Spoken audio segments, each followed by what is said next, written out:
మనం ఒంటరిగా పోటీ చేస్తే 40 సీట్లు గెలవగలం. కానీ జగన్‌ని గద్దె దించడమే లక్ష్యంగా తెలుగుదేశంతో పొత్తు పెట్టుకున్నాం.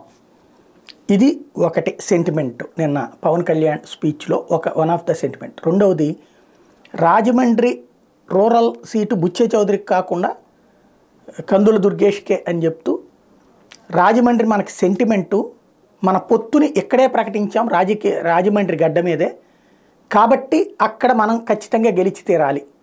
అంటే జైల్లో ఉన్నటువంటి చంద్రబాబుని పరామర్శించి అక్కడే మాట్లాడారు కాబట్టి పవన్ కళ్యాణ్, అది సెంటిమెంట్ కాబట్టి అక్కడ గెలవాలి. తద్వారా తెలుగుదేశం పార్టీ కూడా రేపొద్దున బుచ్చే చౌదరికి స్పష్టతనివ్వటం, చంద్రబాబు గారికి కూడా మళ్ళీ అది వదిలేయద్దు అని చెప్పేటటువంటి ప్రయత్నం. వాస్తవంగా అదైతే కనుక అర్బన్ తీసుకోవాలి, ఎందుకంటే రాజమండ్రి నగరం కదా జైలు అనేటువంటిది, అప్పుడు ఆ సీటు తీసుకోవాలి. కాకపోతే అదో సెంటిమెంట్ని ఒక అస్త్రంగా వాడారు. ఓవరాల్గా అయితే సర్దుకోండి, క్రిందసారి అయితే మంది కాబట్టి మనం అందరికి ఇచ్చుకున్నాం, ఈ దఫా పొత్తు కాబట్టి కొన్ని తగ్గించాలి, మనం దాన్ని నేను మీ అందరి లైఫ్ చూస్తాను, ప్రస్తుతానికైతే మాత్రం జగన్ని గద్దె దించడమే లక్ష్యంగా ముందుకు పోదాం అన్నటువంటిది పవన్ కళ్యాణ్ తాజాగా మరొకసారి ఇచ్చినటువంటి పిలుపు తూర్పుగోదావరిలో నిన్న.